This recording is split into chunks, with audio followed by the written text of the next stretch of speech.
बच्चे कैसे हैं, पत्नी कैसी है, परिवार कैसा है, आनंद आ रहा है, रुपया पैसा सब ठीक है भाई साहब? बोले हाँ जी बहुत बढ़िया।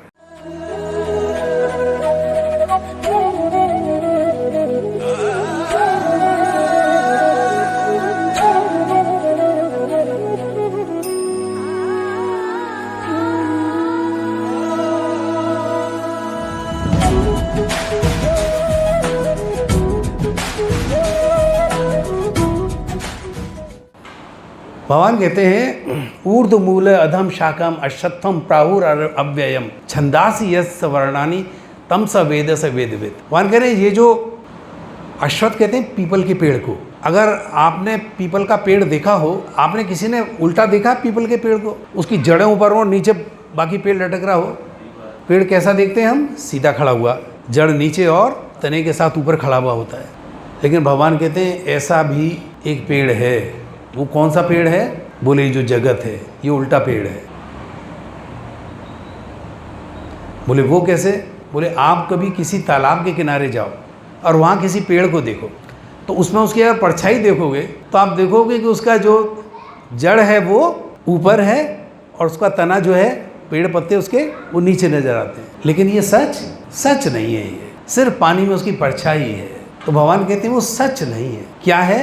परछाई है, विकृत है, उसे कहते हैं विकृति, डिफॉर्मेशन। सच नहीं है वो। पेड़ तो ऐसा नहीं है साहब, पेड़ तो सीधा खड़ा हुआ है। बोले फिर पेड़ पानी में तो नजर आ रहा है उल्टा खड़ा हुआ। बोले महाराज है लेकिन ये सच नहीं है। तो ये क्या है?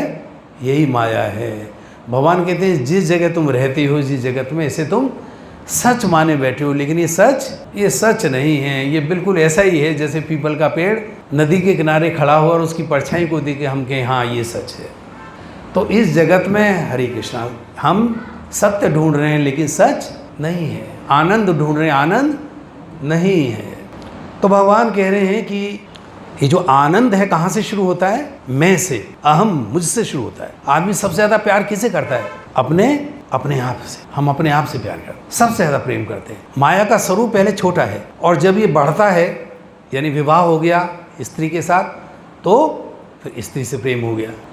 अब अपने से ज़्यादा आपने धर्मपत्नी का ध्यान रखना शुरू किया, ये बीमार तो नहीं है, परेशान तो नहीं है। और फिर उससे जब बाल बच्चे, परिवार और बढ़ा तो वो प्रेम और बढ़ के कहाँ हो गया? परिवार में हो गया, आप बच्चों की तरफ, फिर समाज में, संबंधियों में, इस तरह ये प्रेम फैलता चला जाता है। अगर किसी जलाशय में अगर एक कंकड़ की आप उसके अंदर फेंके तो क्या होता है? एक तरंग उठती है, फिर एक और तरंग, एक और लहर, धीरे धीरे वो फैलती, पूरे तालाब में वो एक लहर फैलती चली जाती। तो भगवान कह रहे हैं ये माया का विस्तार बस इसी तरह से है कि तुम्हारी आसक्ति जो प्रेम है वो धीरे धीरे वो फैलता चला जाता है, आप जानते भी नहीं, धीरे धीरे, और आप इतना आसक्त हो जाते हैं कि आपको लगता है कि इनके बिना हम नहीं रह पाएंगे। तो भगवान कह रहे हैं कि अर्जुन बात ये है, इस जगत में जो भी कुछ है वो क्षणभंगुर है, नाशवान है, इसलिए तुम अपना ध्यान वहाँ लगाओ जहाँ कभी नाश नहीं होता।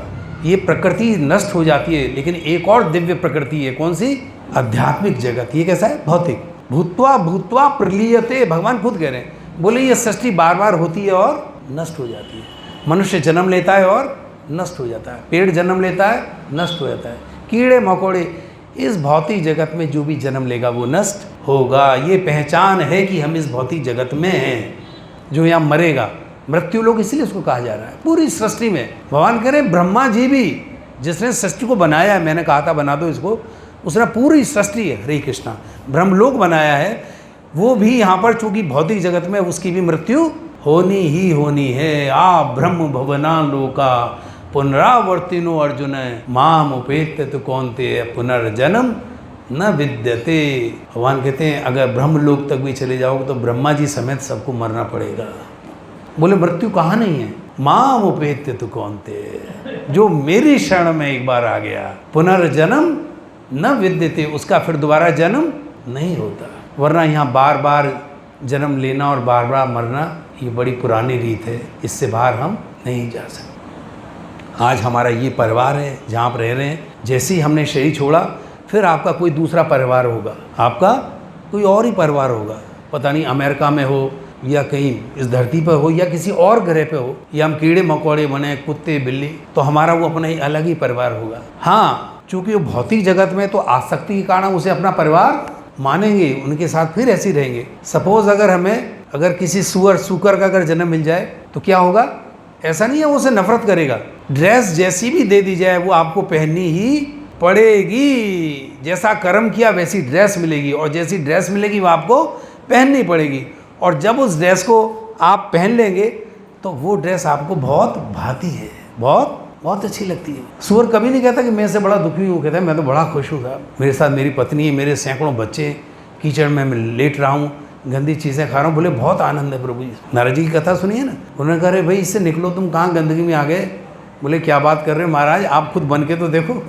तो बात यह है कि हम यहाँ हर ड्रेस के अंदर अपने आप को खुश रखने की कोशिश करते हैं। खुश तो इसलिए रखते हैं कि आनंद हमारा स्वभाव है, लेकिन आनंद हम गलत जगह ढूंढ रहे हैं। भगवान कहते हैं तुमने अभी इसलिए आनंद देखा नहीं है। जिस घर से आए हो अगर वहाँ फिर दोबारा जाओगे तो उस आनंद के सामने यहाँ का आनंद कुछ भी नहीं है। यानी 0.000 भी उसे कहें तो वो नहीं है। वहाँ का जो आनंद है जहाँ के हम वासी हैं, अगर उस आनंद की प्रतीति हो जाए तो क्या करते हैं जो भक्त लोग हैं, यानी जो भगवान के दीवाने हैं, उनको उस आनंद की अनुभूति थोड़ी सी, जरा सी भगवान को दे देते हैं। और वो अनुभूति इतनी है उनको पागल दीवाना करने के लिए चैतन्य महाप्रभु जिन्होंने इसको शुरू किया। हमारे जो इस्कॉन के प्रवर्तक हैं वो कौन है? हरे कृष्ण महामंत्र किन्होंने दिया?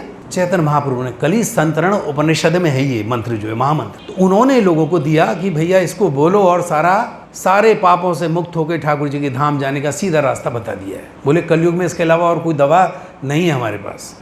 तो चैतन्य महाप्रभु के 5-6 उनके शिष्य हैं जिन्हें गोस्वामी कहते हैं। तो पहले जो उन्होंने 2 अपने शिष्य बनाए थे वो दोनों बंगाल में, एक चीफ मिनिस्टर था और एक फाइनेंस मिनिस्टर बंगाल के।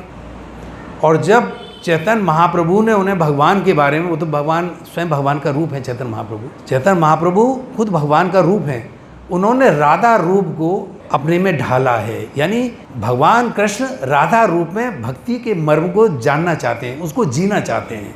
चैतन्य महाप्रभु का रूप राधा रानी का रूप है, तो कृष्ण स्वयं राधा बन गए। इसलिए भगवान चैतन्य क्या है?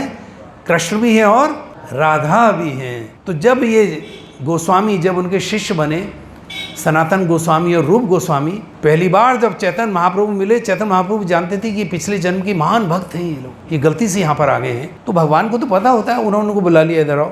तो रामकेली गांव था जहाँ ये लोग का निवास था, हरे कृष्णा।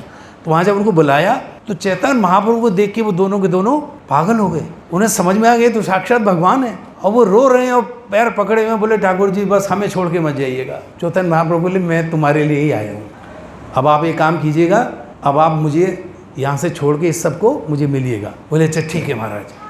तो उस समय क्या था, वो दोनों, एक चीफ मिनिस्टर था और एक फाइनेंस मिनिस्टर था, वित्त मंत्री और एक मुख्यमंत्री। तो वहाँ का बंगाल का नवाब जो हुसैन शाह था, उसने सारा काम इनको दे रखा था और यही लोग संभालते थे सारा। अब उन्होंने कहा जाएँ तो जाएँ कैसे? तो बड़ी मुश्किल से वो वहाँ से छोड़कर आए, और जब छोड़कर आए तो उन्हें पकड़ लिया गया। वो चैतन्य चरितामृत में बड़ा लंबा विषय है, बहुत कष्ट होने से। लेकिन चूंकि उन्होंने चैतन्य महाप्रभु से मिल गए थे तो उन्हें अब दुनिया में और कुछ सुहाता ही नहीं था। बोले अब चाहे मर जाएं। उन्होंने उसको क्या किया, दोनों उनको अपनी मिनिस्ट्री को लात मारी, सारा खजाना वजाना सब फेंक फाँके और चैतन्य महाप्रभु के पास प्रयाग जिस में पहुँच गए और उनके चरणों में गिर पड़े। बोले प्रभु जी बस अब हमें अपनी भक्ति आप दे दीजिए। तो उन्होंने इनको अपना ज्ञान दिया कि तुम कौन हो। और जब मनुष्य को ये पता लग जाता है कि मैं भगवान का अंश हूँ तो उसका फिर इस संसार में मन लगता नहीं। उनकी हालत ऐसी हो गई कि जब महाप्रभु, चैतन्य महाप्रभु ने कहा तुम दोनों के वृंदावन में जाओ और वृंदावन में मेरा जो नाम है हरे कृष्ण महामंत्र का संकीर्तन करो, लोगों में भक्ति भाव, भक्ति इस प्रेम का प्रचार करो। और उस वृंदावन में कुछ नहीं है, लेकिन मैंने वहाँ पर लीला की है, इसलिए जो मेरे स्थल हैं उनको खोजो और उनको दोबारा स्थापित करो। तो इन्हीं 6 गोस्वामियों ने जा के वहाँ पर, ये जितने मंदिर आज वृंदावन में नजर आते हैं, इन्होंने ही उनको खोजा है, उनका उद्धार किया और उनकी स्थापना की। क्योंकि भगवान की कृपा थी इसलिए वो सब जान पाए। और वो वहाँ रहते कैसे थे? वो रहते ऐसे थे, वहाँ पर जो पेड़ होता है ना प्रभु जी, एक पेड़ के नीचे शरीर पर कोई कपड़ा नहीं, बिना रोटी के, बिना पानी के, बिना कुटी, बिना मकान के, दुकान के, बिना वस्त्र के, सिर्फ एक कौपीन, कंथा जिसे कहते हैं, वो लपेटे रहते थे। और वो वहाँ पे हर रात एक पेड़ के नीचे, और वो उस पेड़ को भी बदल लेते थे। अगली बार ही कहीं इस पेड़ से हमारा मोह न हो जाए, क्योंकि हमारा मोह तो सिर्फ ठाकुर जी से है। तो जो आदमी चीफ मिनिस्टर हो, फाइनेंस मिनिस्टर हो और इस हाल में रह रहा है, लेकिन वो इतने प्रसन्न थे, उनके चेहरे का जो तेज था, जो खुशी थी, कि जो उन्हें देख लेता था वही उन्हें मोहित हो जाता था। क्योंकि भगवान का जब तत्व ज्ञान हो जाए तो उसके अंदर क्या है, वही तेज आ जाता है। लकड़ी को अगर आग में डालें तो कुछ समय बाद लकड़ी जल के क्या बनती है, खुद आग बन जाती है। वो लकड़ी नहीं रहती, उसमें आग का ही तेज आ जाता है। तो उन गोस्वामियों के अंदर भगवान का वही तेज आ गया, क्योंकि वो जान गए थे हम कौन हैं। और उसे जानने के बाद इस संसार में मन लगता ही नहीं, वो बस भगवान के दीवाने थे। राधा रानी से रोज उनकी मुलाकात होती थी, भगवान श्री कृष्ण का रोज दर्शन करते थे। अब सोचिए, जो इतनी ऊंची स्थिति में हो, ऐसे महापुरुषों के बारे में क्या कहा जाए। तो चैतन्य महाप्रभु इस कलयुग में भगवान का अवतार जब वो आए, तो ऐसे भाग्यशाली कुछ लोग थे जिन्होंने जान लिया कि वो भगवान हैं, और भगवान ने भी उनको बता दिया, ये यथा माम प्रबद्धन्ते तांस तथैव भजाम्य हम मम वर्तमानुवर्तन्ते मनुष्या पार्थ सर्वस। संसार के आवागमन चक्र में हम लोग घूम रहे हैं, और भगवान कहते हैं इनमें से किसी को मेरी कृपा, उसका कुछ पुण्य अगर फलित हो जाए, भक्ति में आ जाए, मुझे देख ले, तो फिर उससे और कुछ सुहाता नहीं है। जैसे इन गोस्वामी को कुछ नहीं सुहाया, और उन्होंने भगवान के प्रचार कार्य में अपने आप को खपा दिया। उन्हें उससे अलावा और कुछ अच्छा लगता ही नहीं है। तो ये कृपा है, जब भगवान का जो तत्व ज्ञान होने के बाद संसार बेकार लगता है, इसमें मन लगता नहीं है। भागवतम में वो सूत मुनि जी कह रहे हैं कि संसार में लोग अपने बारे में बात करते हैं, हाँ भाई बिजनेस कैसा चल रहा है, बच्चे कैसे हैं, पत्नी कैसी है, परिवार कैसा है, आनंद आ रहा है, रुपया पैसा सब ठीक है भाई साहब, बोले हाँ जी बहुत बढ़िया। तो वह लोग संसार की इन व्यर्थ बातों को करते हैं। सूत गोस्वामी कहते हैं, आज इस सभा में बैठा हूँ और आपने मुझे कृष्ण के बारे में पूछ लिया। वो गदगद हो गए सुनते ही, बोले आपने भगवान के बारे में पूछा है। बोले लोग तो दुनिया के बारे में पूछते हैं, स्वार्थ के बारे में पूछते हैं, संसार की बातें करते हैं, लेकिन हे महाभागवतो, आपने भगवान कृष्ण के बारे में पूछा है। इसका मतलब आप सारे संसार का कल्याण चाहते हैं। इससे किसको सुख मिलेगा? शरीर को नहीं। ये नात्मा सुप्रसिद्ध, ये आत्मा को सुख प्रदान करने वाला विषय है। जब भगवान कृष्ण की हम चर्चा करते हैं, जब भगवान के बारे में बात करते हैं, तो इससे कौन सा सुख मिलता है? यहाँ आपको कौन सा आपको सुख मिल रहा है? आपको कोई लड्डू दिए जा रहे हैं, आपको ड्रेस दी जा रही है, आपका कोई और सम्मान किया जा रहा है? कुछ नहीं, सिर्फ भगवान की चर्चा है। भगवान की चर्चा में इतना रस है, वो कहते हैं, क्योंकि वो सुनने वाला कौन है? इस शरीर के अंदर बैठा हुआ आत्मा इसका श्रवण कर रहा है। कान क्या है? माध्यम है। कान नहीं सुन रहे, कान के द्वारा कौन सुन रहा है? आत्मा जो शरीर में। और जब वो भगवान की बात सुनता है तो वो आनंदित हो जाता है, आनंदित हो जाता है। बस दिक्कत वही है कि जैसे ही भगवान का नाम समाप्त होता है, वो फिर पुनः उसी भवसागर में फिर लौट आता है, फिर इसी तेरा मेरा में उलझ के रह जाता है।